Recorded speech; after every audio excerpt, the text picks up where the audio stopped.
મારી સાથે પાલનપુરના ધારાસભ્ય અનિકેતભાઈ ઠાકર છે। આજે એમની સાથે એટલે મળવાનું થયું કે આજે ગુજરાતના મુખ્યમંત્રી પાલનપુર આવી રહ્યા છે અને બનાસકાંઠાને 1000 કરોડની એક ભેટ આપી રહ્યા છે। એમાં વિશેષ ભેટ છે જે પાલનપુરની સૌથી વધારે સમસ્યા હતી એરોમા સર્કલની। તો આજે 562 કરોડના ખર્ચે જ્યારે ગ્રીનફિલ્ડ બાયપાસ થઈ રહ્યો છે, લોકો બહુ ખુશ છે। આપ ધારાસભ્ય છો, શું કહેશો?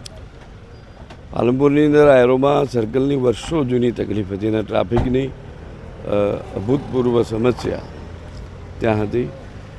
આ સમસ્યાનું નિવારણ એટલે બાયપાસ, જેની વર્ષો જૂની માગણી ગુજરાત સરકારે માનનીય મુખ્યમંત્રી શ્રી ભૂપેન્દ્રભાઈ પટેલે જ્યારે સ્વીકારીને આજે એનું ખાતમુહૂર્ત થવા જઈ રહ્યું છે, ત્યારે જેટલા પાલનપુરના પ્રજાજનો ખુશ છે, આનંદમય છે, એટલો જ હું પણ એટલો જ ખુશ છું કે ખૂબ મોટી તકલીફમાંથી પાલનપુર મુક્ત થવાનું છે। અને સાથે સાથે એ પણ કહીશ કે આ બાયપાસ એ માત્ર બાયપાસ એક રોડ તરીકે નહીં, પરંતુ પાલનપુરના આખા વિસ્તારની એક વિકાસની નવી પથરેખા ઊભી કરશે, તેની મને ખાતરી છે। સાહેબ, જે પ્રકારે લોકો અપેક્ષા રાખી રહ્યા છે કે ઝડપીમાં ઝડપી આ બાયપાસ પૂર્ણ થાય, જેથી કરીને આ ટ્રાફિકની જે સમસ્યા છે એનો છૂટકારો આવે, પણ વિશેષ વાત ગ્રીનફિલ્ડ બાયપાસ કેમ? ગ્રીનફિલ્ડ એની અંદર ગ્રીનફિલ્ડ એટલે આજુબાજુ વૃક્ષારોપણ ને વૃક્ષો સાથેનું આખો જ આ બાયપાસ તૈયાર થશે।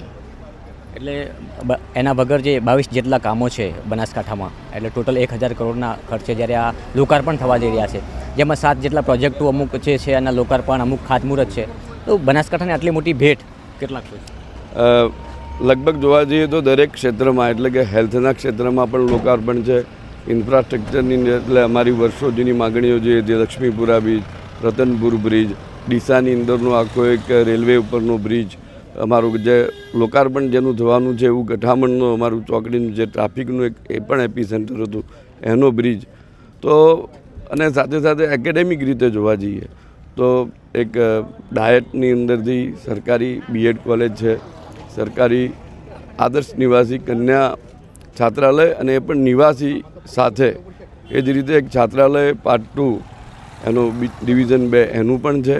એટલે જોવા જઈએ તો દરેક ક્ષેત્રને, શિક્ષણના ક્ષેત્રને, ઇન્ફ્રાસ્ટ્રક્ચરના ક્ષેત્રને, આરોગ્યના ક્ષેત્રને, આવી રીતે સમગ્ર આખો જ સર્વાંગી રીતે આ 1000 કરોડની અંદર અલગ અલગ કામો આ જિલ્લાને ફળવાયા છે। આ 1000 કરોડના પ્રોજેક્ટથી પાલનપુર એટલે કે બનાસકાંઠાની કેવી કાયાપલટ? જો વિકાસનો પથ તો અવિરત છે।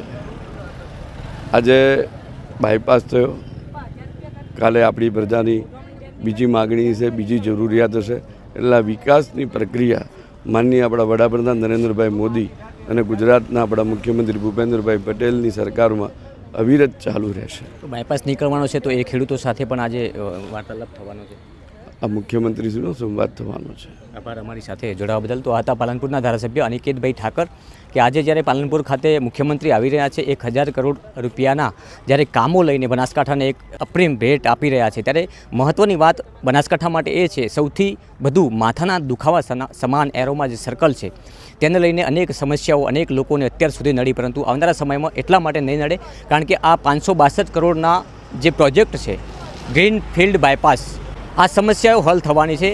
એનો આજે લોકો જે રીતના સ્વીકાર કરી રહ્યા છે કે અત્યાર સુધી અમે ઘણું બધું સહન કર્યું આ ટ્રાફિકને લઈને, પરંતુ હવે આવનારા સમયમાં ઝડપીમાં ઝડપી આ પ્રોજેક્ટ તૈયાર થાય અને ફાસ્ટ બાયપાસની જે મંજૂરી મળી છે તો ફાસ્ટ તૈયાર થાય, જેને લઈને આજે ઘણા બધા લોકો બહુ ખુશ છે। નમસ્કાર।